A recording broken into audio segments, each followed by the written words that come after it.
My brain connects to my eyeballs, which is the thing that gives me sensory perception of light, right? My brain connects to insert everything else.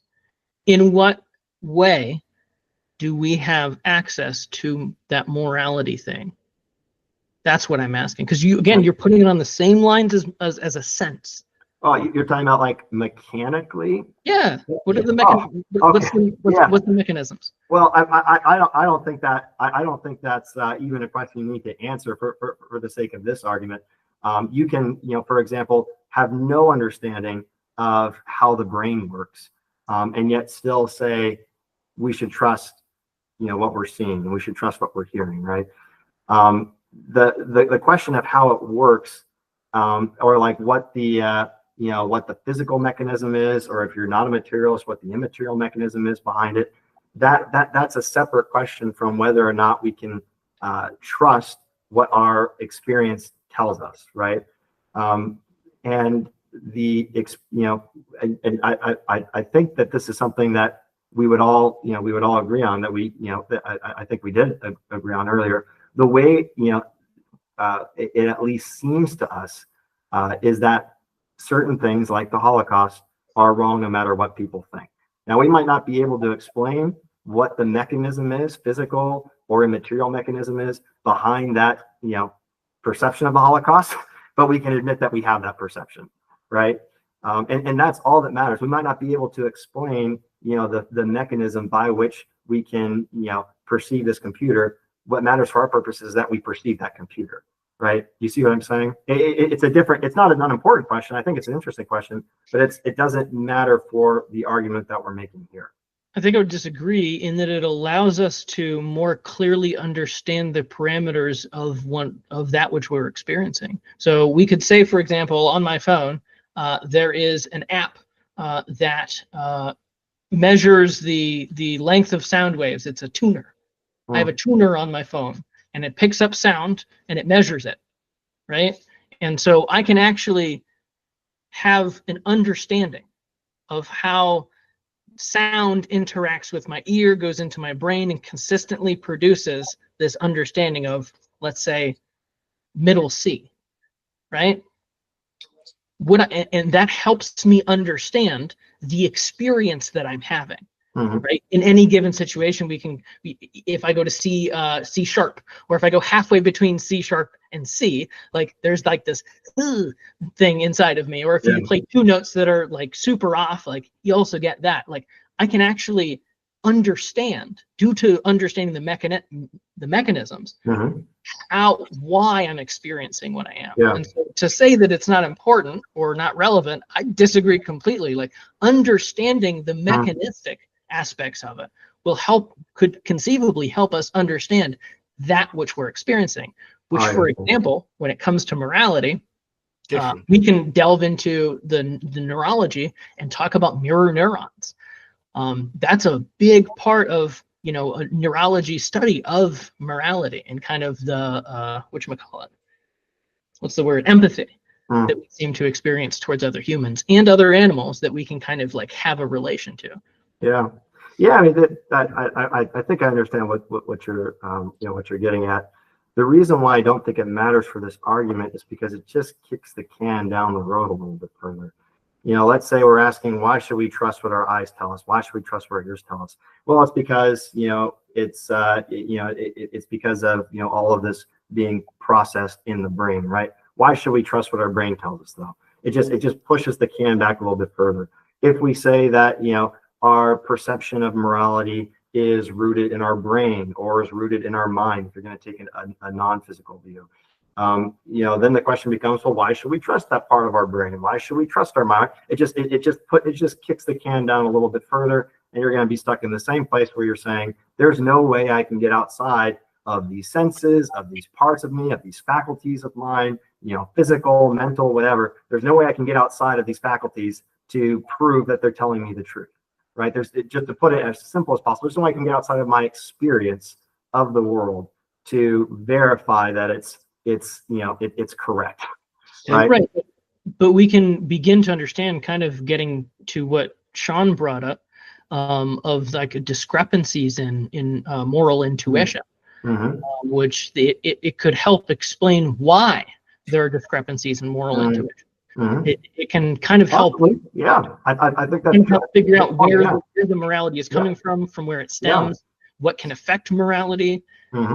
And in that sense, you know, like for example, in the same way that like I have a tuner, my ears do what a tuner does. I have like essentially an external device that helps measure it more precisely. Is there a way that we can make an external device that can measure morality more precisely? I think I agree with your point. I think it's an interesting insight. I think if we arrived at conclusions about, you know, how exactly we perceive morality, like what the mechanism is behind our moral perceptions, that could help explain why there are moral disagreements. That said, I think even if you remain agnostic on the question of how our moral perception, you know, mechanically works, I think even if you remain agnostic on that question, you can still observe a handful of reasons why people have moral disagreements. One reason might be because some people's moral senses are better than others, just like some people's physical senses are better than others. One reason might be because some people's moral senses are impaired, just like some people's physical senses are impaired. One reason might be because even though it seems like they're disagreeing on a moral issue, they're actually not disagreeing on the moral reality. They're disagreeing on the circumstantial reality, right? Like in the issue of abortion, which is, you know, popular here in the U.S. The disagreement isn't fundamentally about whether murder is wrong. Virtually everyone in the U.S. that's not a psychopath thinks that murder is wrong. The question is whether or not abortion is an instance of murder, right? The disagreement is actually based on the understanding of the situation or the circumstance, not on whether or not murder is wrong. And other reasons, you know, why there might be disagreements in you know, apparent disagreements in moral perception, you know, would also be that there's, you know, just because someone behaves a particular way doesn't mean that reflects their moral perceptions, right? You know, you might I might you know, believe that that rape is wrong, but still choose to rape a woman anyway, right?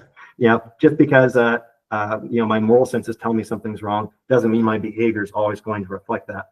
So, you know, long story short, I think there's lots of reasons, even without fully understanding, you know, how our moral perception works mechanically. I think there's lots of reasons that we could give for thinking, you know, for understanding why there is moral disagreement. And that's all aside from the fact that when you get down to, you know, some of the most fundamental moral phenomena, there really isn't much disagreement. I think, you know, it's pretty much universally accepted in all cultures around the world and throughout human history that torturing babies purely for fun is wrong. That's something that is just almost universally recognized, right? And there are many other things that are like that too. You know, genocide is almost universally recognized as morally wrong, as is murder. The question, of course, when people commit genocide, isn't whether or not murder is wrong. It's more oftentimes than not that they don't think they're murdering, right? Hitler did not think that he was did not think that he was actually murdering other human beings that were just as equally worthy as life as Aryans were, right? He had a different view of the situation. And that's also aside from the fact that sometimes, you know, moral disagreements are because, like we were talking about earlier, people are actually impaired, like psychopaths, you know, might have a very different, you know, perspective on something like killing another human being than you or me were. Does that mean that, you know, their perception of murder is just as correct as ours? I don't think so. I think one of us has a more correct perception of it than the other. Just the same way that somebody whose physical senses are impaired has a different perception of the physical world than you and me.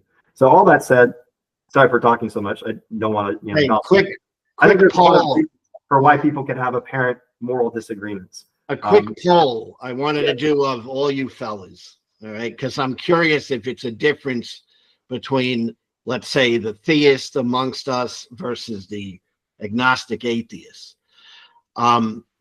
Who would agree that there is a fundamental difference between what we know physically, like existing, you know, this exists, and how we determine that. Is there a fundamental difference between that and morality? I say yes, but I'd love to hear what you guys think.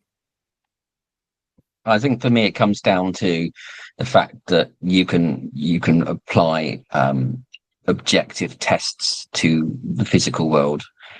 When it comes to morality, you can't apply that. And just hearing some of the examples that Kirk was giving there, I mean, for me, that sounded like a it was all contextual. So it sounded like a kind of an explanation for subjectivity of morality in many ways, because it was sort of saying, we have different moral sort of perceptions on the same topics, but that's because in some instances people might be experiencing this, or in other situations this might be the context within which they are operating.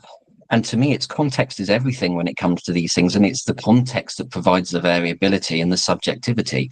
I think if you strip out context, what you're left with is abstract concepts, and abstract concepts aren't anything without context. We can all say niceness is a good thing, or being good is a good thing, but we've all got different perceptions on what those things mean. There's a different context to those. So we can all agree on abstract concepts, but when you apply it, we can all mean different things. And equally, you can say something like, some people think murder is wrong, some people, murder. So clearly some people don't think murder is wrong. But again, there's the context that goes with that. So all of these arguments, to me, just fits within the framework of subjective morality. I can't see anything that contradicts subjective morality in any of those sort of statements. Yeah, and I would. On that point, first of all, Sean, you're remarkably articulate for whatever it is right now in the UK, like 3 a.m. in the morning. You know what? That's a really good point. So the sun will be coming up soon. Yeah, and I know you had actually made a comment like that on the previous, I think it may have been the last video that we had uploaded. I don't remember now, but yes, I think, as I may have said in the reply too, everything that I just shared is not a reason for thinking morality is objective. Everything I just shared is only a reason for not distrusting our moral senses. It'd be similar to two people's physical senses telling them different things. We're giving lots of reasons why their physical senses might tell them different things. That is a different question from asking, should they trust their physical senses at all? I think that we should trust our physical senses. I think we should trust our moral senses. The reasons that I was giving weren't reasons for trusting those senses. They're simply reasons for not thinking that disagreements in our senses makes them totally unreliable. I have a feeling I didn't make that very clear. I'm sorry, man. No, you're good. No, I think. Sorry. Go ahead, Sean. Yeah. No. I was just going to say, I'm fine with the idea that we trust our moral senses in terms of how we operate within the world, but I think we have to be careful that we don't then translate that trust in our moral senses to mean that those moral senses are objectively true, if that makes sense. So in other words, we all go along with our own moral beliefs and perspectives. That's how we, if we didn't, we'd be thinking something different. So we all kind of rely and trust how we feel about things. And but I think we need to retain a healthy skepticism and an openness about whether or not those moral views should be challenged, and whether or not our opinions can be molded in other ways. So I don't think we should ever label it as being a case of saying, yes, we can trust them, but we're not going to sort of determine that those things are definitively correct. I think that's how I would sort of see it. I think pragmatically we do just trust our moral senses. I think I'm going to piggyback. I'll just really quick, but before you jump in, Joe, Sean, I think a healthy skepticism is good to have. I think it's good to have of our physical senses. I think it's good to have our moral senses. I think it's good to have of all aspects of our experience of human beings, right? That, just because our experience is telling us something doesn't always mean it's correct. But that said, I think we're rational to trust our experience. And if my physical senses are telling me that the existence of the skull is not just a matter of opinion, and my moral senses are telling me that the wrongness of the Holocaust is not just a matter of opinion, I see no reason to trust one but not trust the other in that instance. Do you?